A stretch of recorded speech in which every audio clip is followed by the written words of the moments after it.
Well, is beauty skin deep? That's what you ask in your book, right? Yeah, you're asking me now? Well, could I spend the next 4 hours and go over that topic? Welcome to Skin Sense. We're talking about Dr. Schleicher's book, Skin Sense. It is, what edition are we on again? What is this, the fourth? Yes, the 2024 edition. Okay. Yeah, it's probably the 85th edition. I first started writing it in, I think, 1833. Is beauty but skin deep you have on here? From acne to wrinkles, Skin Sense is an individual resource for anyone concerned about the state of his or her skin. And we have a guest with us today. We have Karel Zubris, because we are talking about a serious issue today. Absolutely. And that is? Today we're talking about basal cell carcinoma, which is the most common type of skin cancer. Okay, so there's some 2 million cases every year. Bill Clinton had basal cell carcinomas, Ronald Reagan had basal cell carcinomas. Lots of people have them. And Karel just, by coincidence, she was doing add one onto that too. She was doing a show before me, and we were just talking, and she said, wait, I had a basal cell carcinoma just removed. And we're like, you're going to be on the show. You're drafted. So, so maybe you could talk about your experience. Okay, great. Well, I went for my yearly skin checkup. It's highly recommended. Even though we're not in Florida, we still are exposed to so much sun, radiation over the years. And I grew up as a child in the 60s, and naturally we used baby oil to go out in the sun and hardly used any skin protectant whatsoever. So I went for my regular skin checkup, which you should do every year.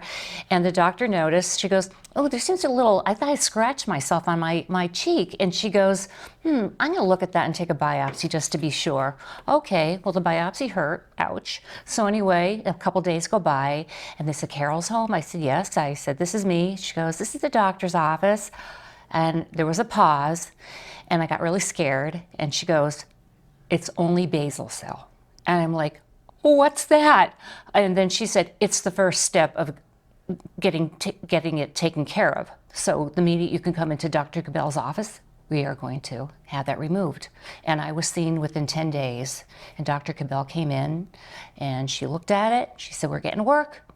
And that's what we did. So they removed it, and it was not a torturous procedure whatsoever, as I was afraid. I have a little scarring, needless to say, but thanks to your office, you saved my life, I think. Well, the good thing is most people don't die of basal cell carcinoma. But if they ignore it. Okay, if you ignore it, it could be really bad, okay? Because it just keeps growing and growing and growing.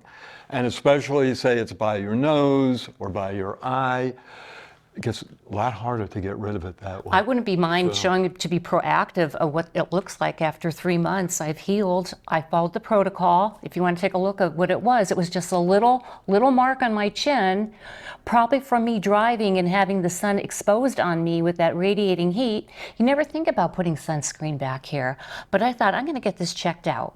So what does it usually look like? No, well, it can look like a little pimple. That's the thing. Most people say, oh, I have this pimple, and then they kind of ignore it. And I've heard that so many times. Well, it's just a little pimple.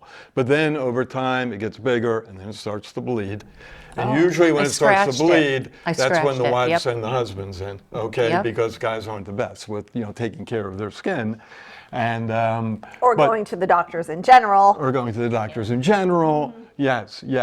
But, again, when you're talking about millions of cases a year, it behooves everybody to, look in the mirror, or like you do, once a year you get checked out, which is very, very smart. My father had skin cancer on his nose. He lived to 97. He was in World War II, and he was on the beaches of Anzio and Rome and some beautiful places I'll never be.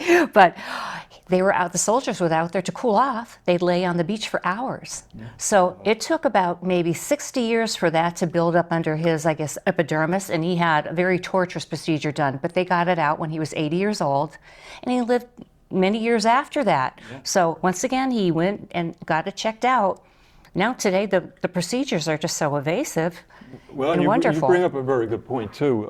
Number one, the fact that you have a family member with a skin cancer. Right. So if you or any family member has skin cancer, your chances of getting it are a lot greater.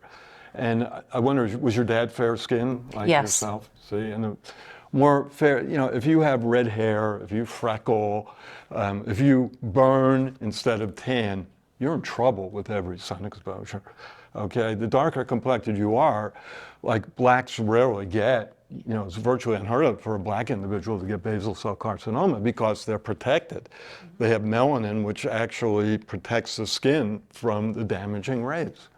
But if you're fair skinned and, growing up in the 60s, I mean, people would lie out with, whatever. Nobody ever thought of sun protection then. So now people are kind of wising up. And the other thing that's made a big difference too is, 15, 20 years ago, we had, self-tanners come into the market, which, in the beginning, they made you look orange. Okay, so they look kind of dumb. But now they're so good that there are a couple of times I've actually went to yell at a patient for being so tan. She goes, no, I'm wearing a self-tanner. So they're really great, but they don't protect you from the sun. I was just but going they to say, make you look good. But Doc, make sure we tell everyone, because this is big in Florida, because people that live in Florida, I shouldn't say everyone, but a lot of people, you would think that people that live in Florida are always in the sun, but they're really not. The people that live in Florida, they are spray tanning.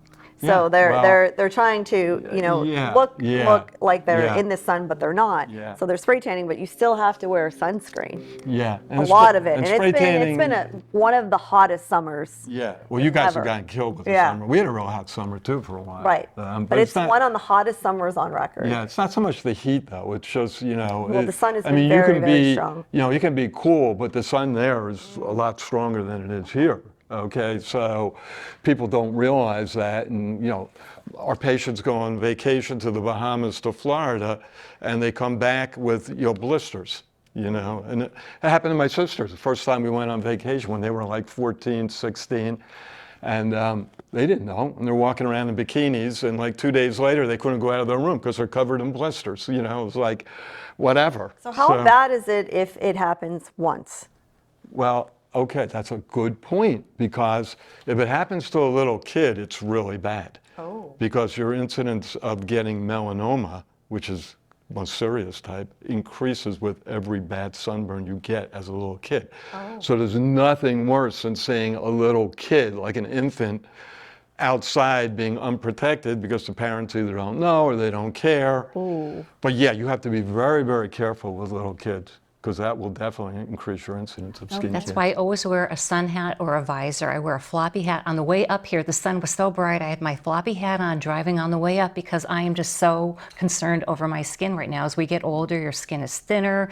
As much fruit and vegetables as you eat, or try to be proactive, the sun is going to get you some way. But if I can do my first defense by wearing a hat, even if the sun is out a little bit, I'm going to make sure that I'm covered in that area, because I don't want to go through that again. And there's a chances that my doctor, Dr. Gabil, said, I'll get it again. Yeah, if you get one, you're more prone to getting it. So is it the UV rays?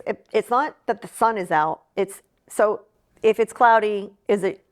They say you can get burned more when it's not cloudy. more, but 80% of the bad rays can actually penetrate the clouds. So it's the UV rays that's the bad Yeah, stuff. so there's different forms of UV rays. Okay. But yeah, by and large, UV rays are bad. Okay. Okay, so you want to protect yourself. And what happens, people forget when it's cloudy, they say, oh, the sun's not out. Well, the rays from the sun can actually penetrate through the clouds. So is some sun good for you? Well, that's another great point. Some sun is good for you, okay? Because you do feel better when you have sun on. Well, not only is it good for your psyche, because you're right, a lot of people feel better. Because I feel better in the sun. Yeah. And when it's colder, I kind of feel like, ooh, yeah, no, there's psychotherapeutic benefits to sunlight. And there's another benefit too in the fact that the sun stimulates vitamin D production. Mm-hmm. Okay, so people who are in like nursing homes or people who are black-skinned may not get the amount of vitamin D they should get, and they may need supplementation. Okay, but you don't need an awful lot of sun to get vitamin D. Mm-hmm. You're talking very, very little time out. And, if you take supplements, if you drink milk or whatever, chances are you don't need vitamin D from the sun. Mm-hmm. But there is a benefit though. There is that benefit, absolutely. So now that Karel had the basal cell. Right. What are some precautions that she should take Well, Any other cautions that anyone else should take? the good thing with basal cells, they grow so slowly. Oh, okay. So if you get checked every year, you're going to be fine. Because obviously, if you see something, you go right away to your dermatologist. My head down to my toe, everything. What color Yeah. was it? It was black, like gray. And maybe because I scratched it during my sleep and I thought it was a mole, and my doctor looked at it and she said, let's do a biopsy of it. So I was concerned, yeah. Yeah, and doing a biopsy takes exactly 30 seconds. Okay, so it's not like we're doing a biopsy somewhere inside your body. Okay, we're just taking a little tiny piece of your skin to see what's going on with it. Okay. And then once you do the biopsy, if it turns out to be a basal cell, well, then you just schedule to get it taken out. And there are other ways of treating basal cells. If you catch them really, really, really early, you can use a cream for them. You can use radiation therapy, but the standard is definitely what you had, which is, basically excision. You do something called Mohs surgery, where they can actually examine the borders, because you can't see under the skin. So, but if you take it out and then you look under the microscope at the borders, you can see and make sure that the skin. I believe that's what I had done. Yeah, that's usually, yes. And Dr. Cabell's known for that. Oh, yes. So, yes. And that way because she'll go, well, we got it all. So we got it all. And basal cells don't spread. See, if you had other type of cancer, there's squamous cell, another type of cancer, okay, which is directly related to sun exposure. And then there's melanoma, which is the worst type of skin cancer, okay? So those are much Does that look different than basal? They're both different than basal. Does it look different? Oh, does it look different? Yeah, a melanoma by and large looks like a funky mole. Okay, whereas a squamous cell carcinoma, we see these people with these rough patches on their hands. They're called actinic keratoses, and they can actually turn into squamous cell carcinomas. But people can get them on their lips. Smokers can get them. That's a risk factor, okay, for squamous cell. But they're more serious because squamous cells can spread, and melanomas can certainly spread. The book is called Skin Sense. We're talking with Dr. Steve Schleicher, and we're talking about taking care of your skin. You're watching Skin Sense here on SSP TV. We'll be right back.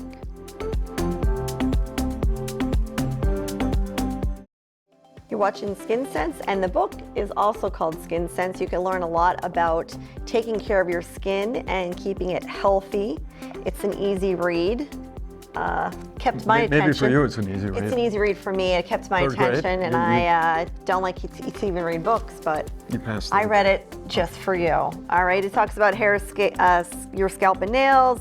It also talks about disorders of pigment and social media and looks, which I know we talked about all these little chapters, but today we're focusing on moles and skin cancer, because we're talking about now with the sun, you can even get too much sun exposure during the winter and fall months, especially if you're in different. Especially skiers. Yes.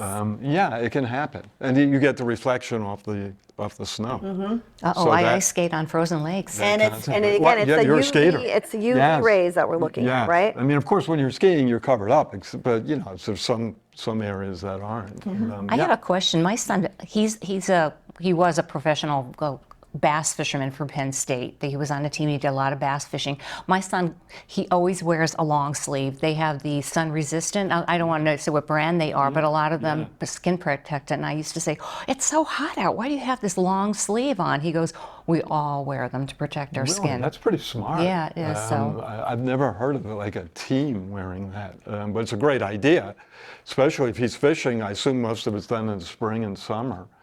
So and he's fair skinned like myself too. as well. So he's very smart to do that, because, again, the fairer the skin you are, the less protection you have against the sun's rays, and the greater the chance that you'll develop a skin cancer. We talked earlier before the break about using self-tanners. How safe are they, as far as are there chemicals in there, or are they advanced now that they're safe for your skin? Right. No, that's a really good question. And one thing you have to realize is the fact that the tanners that you're using are derived from plants. Okay, so they're very, very safe, which is good. But there's another question, and that being what's in sunscreens. Okay, because there are different type of sunscreens, and for some reason the FDA has been very behind in approving new sunscreens that are already approved in Europe. But we have two different type of sunscreens. We have ones that are called chemical sunscreens, and we have ones that are called mineral sunscreens. Okay. Okay, mineral sunscreens have things like zinc and titanium. They're minerals.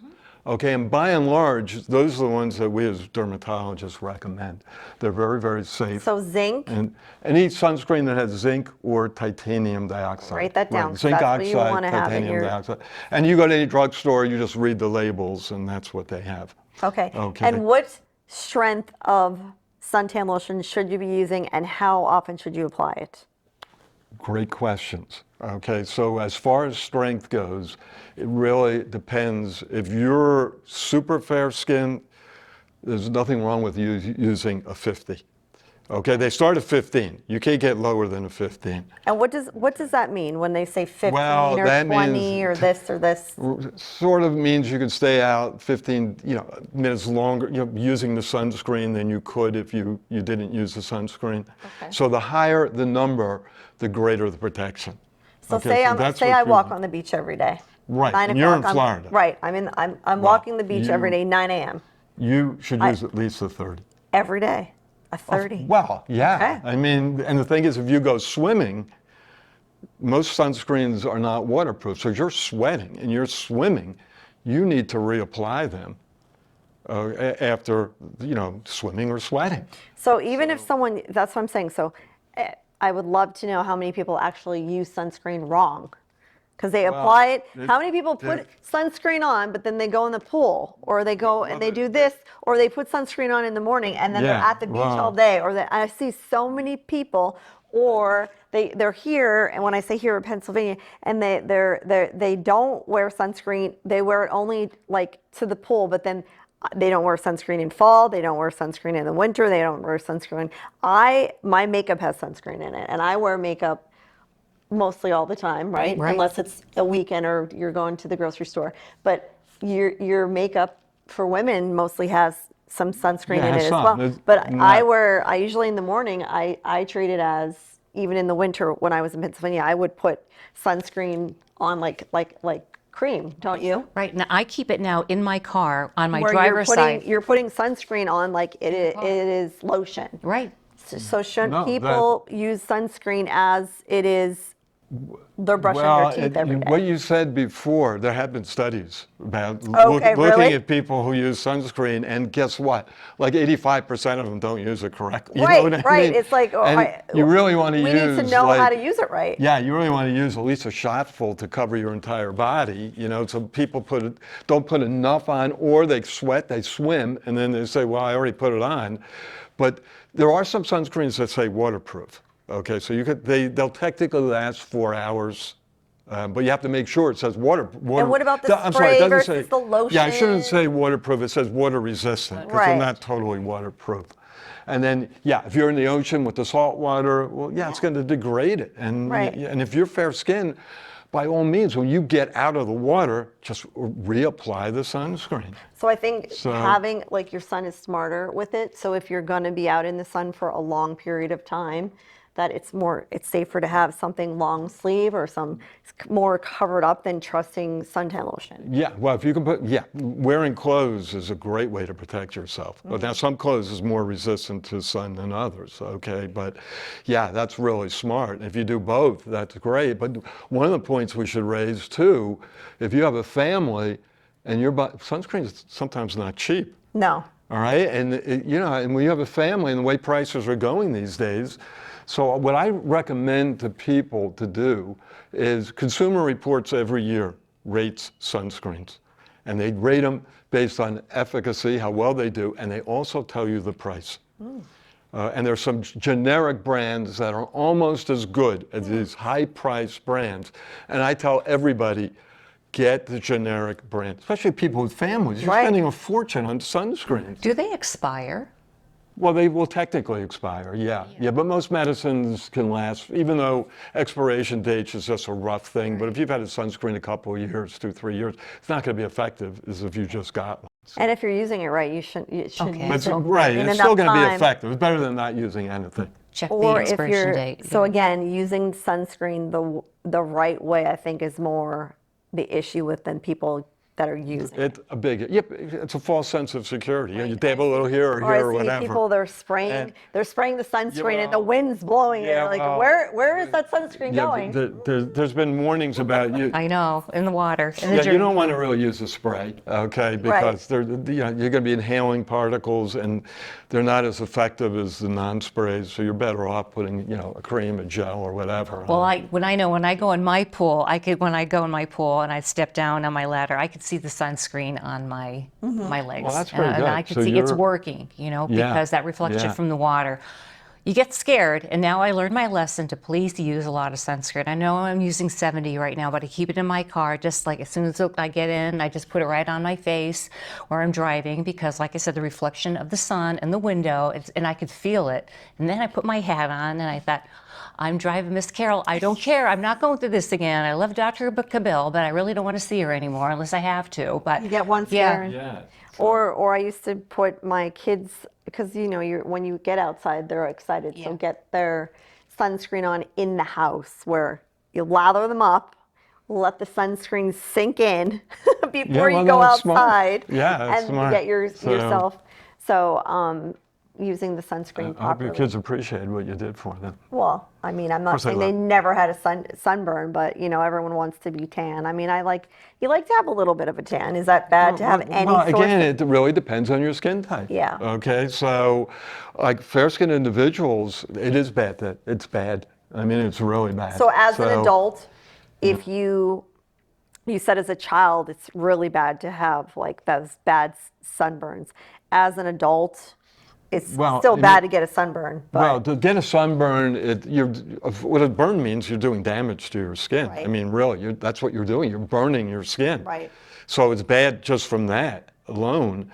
And then it's a cumulative effect of radiation. It's really radiation over time. So the more you get, the greater the chance that it's going to do something bad. And what it does is it affects the DNA in your cells, so that over time, you get these like what are called mutations, that the DNA changes, and sometimes they change to the point where they go into a skin cancer. So, and the more trauma you do to your skin, the greater the chance that someday you're going to develop a skin cancer. But the good thing is, most skin cancers are very easy to treat. People should not be afraid. We see people who fear going to a doctor because, God forbid, they have, quote, cancer. Well, like Dr. Cabell picked it up really quickly, and it was very simple to treat. That's the way it should be with everybody. Because even the most dangerous form of skin cancer, melanoma, if you catch it early, you're going to be cured. So prevention is key. So we want to make sure people are getting their skin checked once a year. Right, prevention and early recognition. If they find something, again, and there are signs in the book is available on Amazon. It's an easy read, but it's educational, and it's good to stay in the head that just awareness that sure you is. should take care of your skin. And but awareness to know the border, know if something's changing color, right? All those Absolutely. things. Any change, And just yes. looking, and also to know of loved ones. I'm always looking at my children and my husband, and behind the ears, the head, right? Even you said, the mouth, the toes, right? Well, who looks at their scalp? No, We rely on hairdressers many Right. times because, and even when women come in the office, their hair is so thick, that's really tough to, look at every space. Whereas a hairdresser, they'll refer his patients because they see something. And, sometimes it is a skin cancer. Right. When in doubt, check it out. I love it. Perfect. I love it. Well, thanks for Perfect. coming Well, on the show. My We'll pleasure. trademark that. You All can. right. You'll Thank become you, rich. doctor. and No, your thank staff. everybody. All right. Again, the book is called Skin Sense. Nice to see you, Doc. Nice to see you, Carol. Thanks Thank for coming you. on the show. And we'll see you next time.